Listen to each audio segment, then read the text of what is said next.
But would you come up to stand for a moment? And I mean, everyone can do this if you'd like to follow along. You can try it out. So what we're going to work with here is a sense of how the leg operates as an integrated unit. And in particular, how it operates in this sort of triple flexion that's necessary for the squat. And knowing that it's not a pure flexion that takes place, there's a rotary element to it. So it's important for us to know that there is a necessary spiral that takes place when we squat.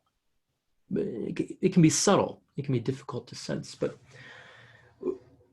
as you're standing here, each of you could determine for yourself that it would be easier to step forward with one foot than the other. And before stepping forward, it's so easy just to step forward, but before stepping forward, how is it that you know that it would be easier to step forward on one leg versus the other? That is, what are the internal signals you get that let you know, if I needed to take a step forward to open a window, maybe, I would step forward with the right leg or with the left leg. And it's not even that you need to say what those things are, but you can simply know that for yourself. Now, whichever leg is easiest to step forward with, would you take a half step forward that is a very small step such that the bottoms of both feet can remain in contact with the ground? So the heels of both feet are in contact with the ground. Now, you likely have a certain weight distribution that's kind of normal for you. You might sense that one foot is a little heavier than the other. Maybe you tend to have your weight a little forward, or maybe you tend to have your weight a little backward. Maybe you tend to carry your weight a little on one side of the foot or the other.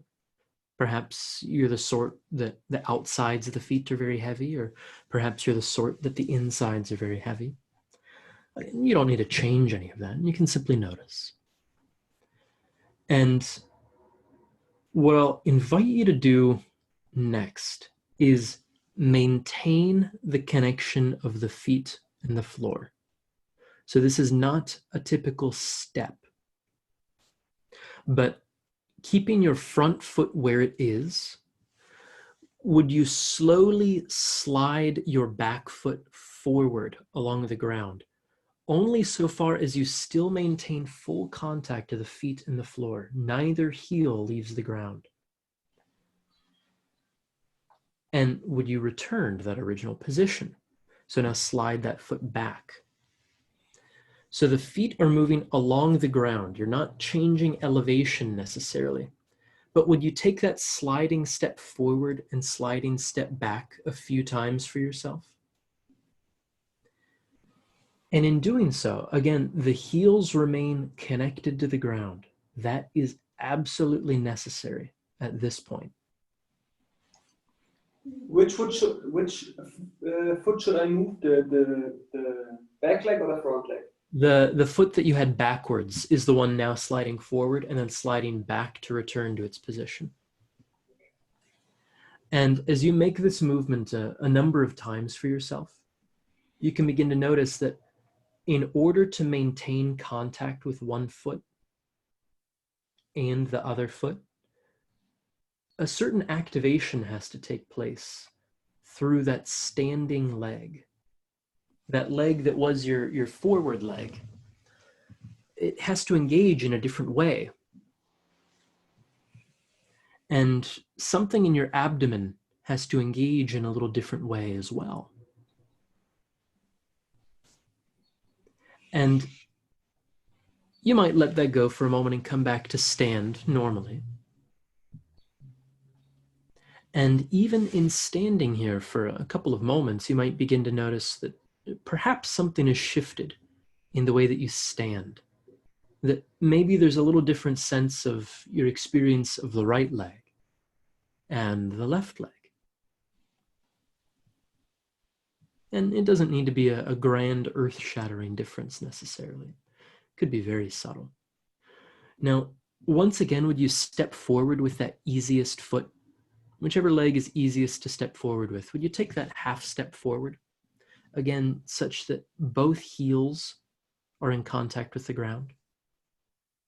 In my case, the foot has changed. Should I now? Ah, well, yeah, let's change the foot then. That's interesting. Okay. Mine too. Okay, all right, so we've got some changes. Cool. So let's step forward with the new easy, we'll say. And with that in mind, just in the back of your head, again, you can notice, well, what are those signals that let me know that this one is now easier? Is that a different sense of weight and sturdiness on one side? Is it a different sense of spaciousness on one side? Again, we each have our own little sensory world that we live in, and mapping out that universe is a pretty useful thing. Now, would you begin to take a series of steps forward, alternating foot? You slide one foot forward and slide the other foot forward. So you actually start to slide yourself forward through space, maintaining contact with the bottoms of the feet. And notice that there's a particular sense of power that is required in order to drive a foot forward against this resistance of a little bit of friction, right? It's not so casual as simply walking through space. That this constraint of the foot making contact with the ground requires you to organize yourself in a little different way. It requires a little more drive and oomph forward through that moving leg, and a little greater sense of base, of anchoring through what is your standing leg in that case. And notice here too, if and where your sternum moves as you make your way through these sliding steps. And you could bring a hand to the sternum to get a sense of, well, does it rotate somehow? Does it turn to face a foot?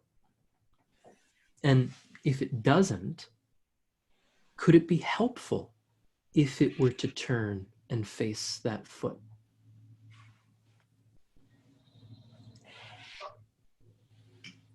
And you might deliberately introduce this bit of novelty that as you slide one foot forward, your sternum turns to face that foot.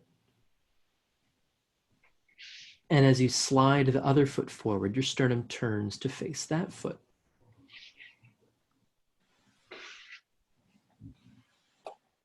But it's the other way around. It could be, yeah. So you could compare and contrast. What's it like to have your sternum turn toward that front foot? And then what's it like to have your sternum turn away from that front foot? Okay. So we might find that each of us could organize this movement in a little different way.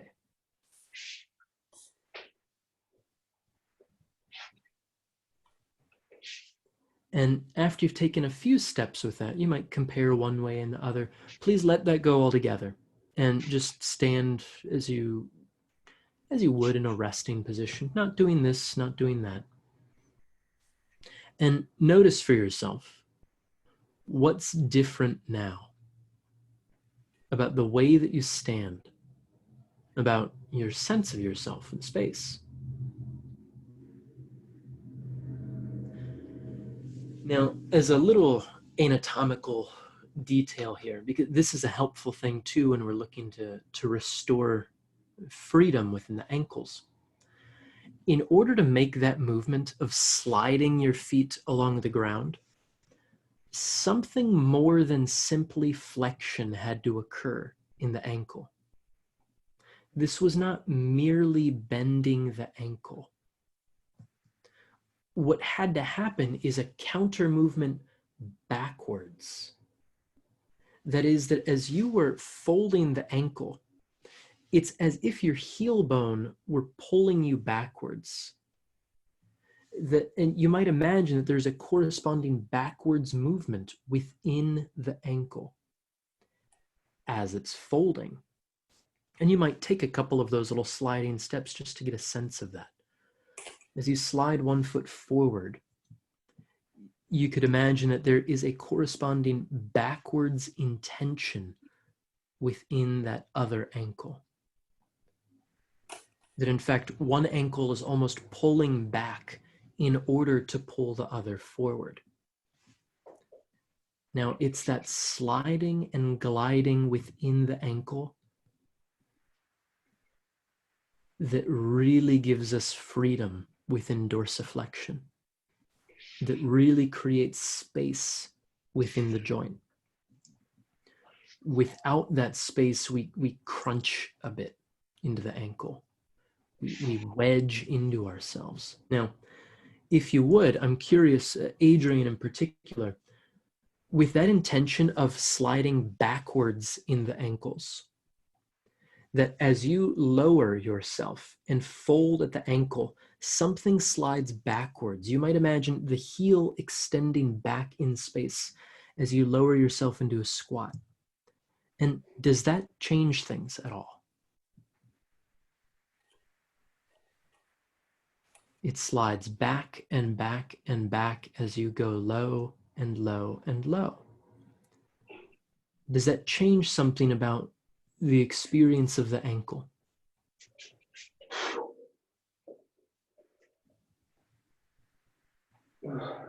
Yeah, maybe it was,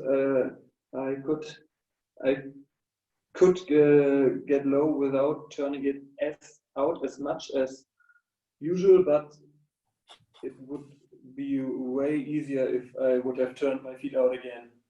Yeah.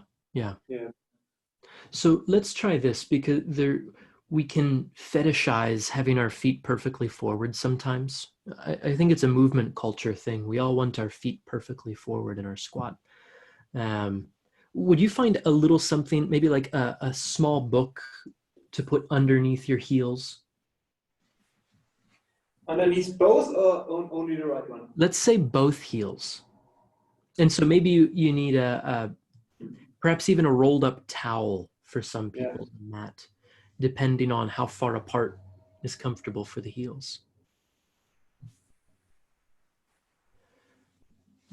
So sometimes having this little bit of something under the heels is a nice way to bring the floor up to the parts of ourselves that have a hard time going down.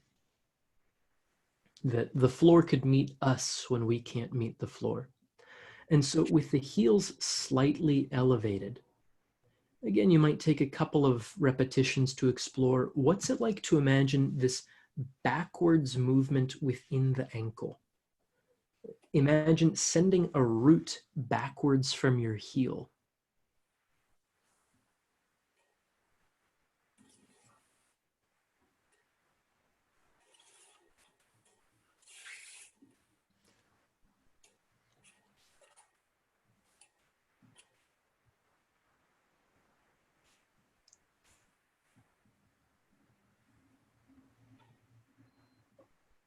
And does that change things?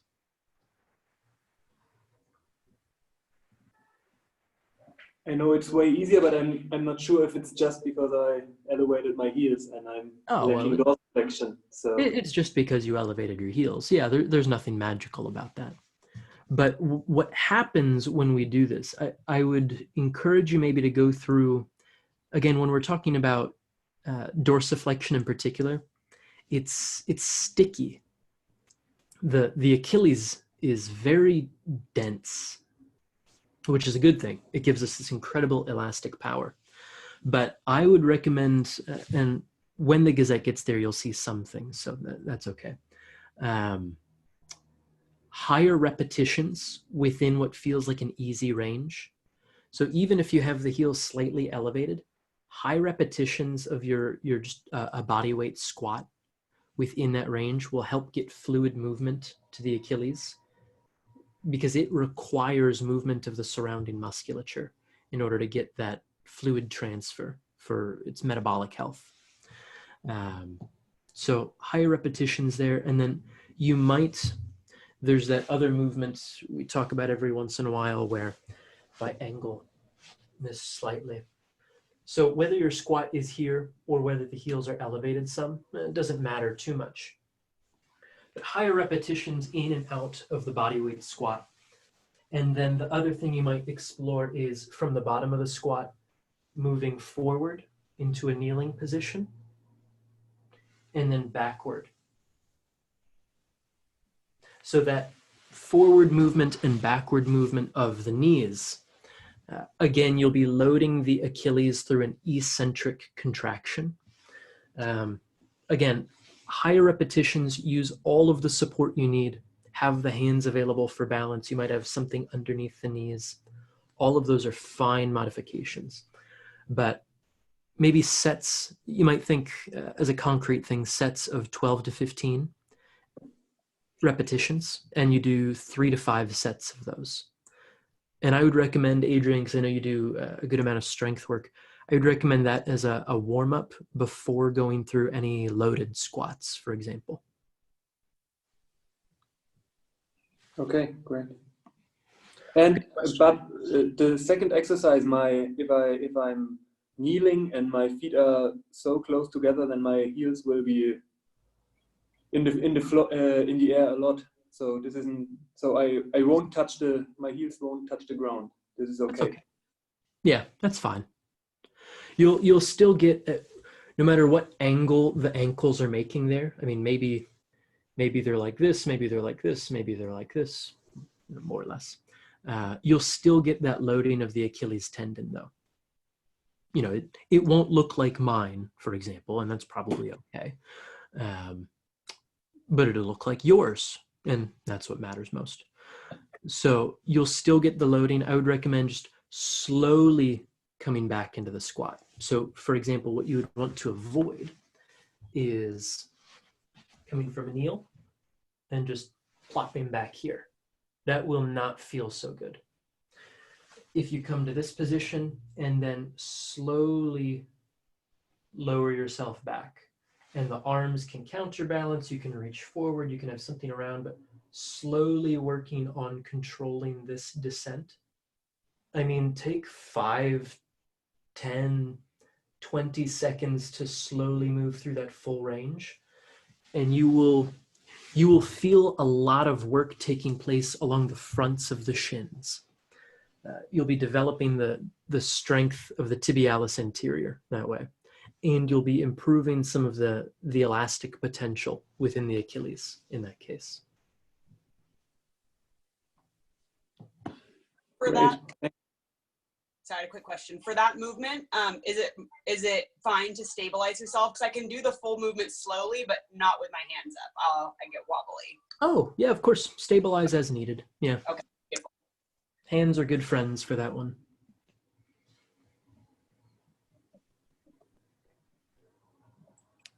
Great, thanks a lot.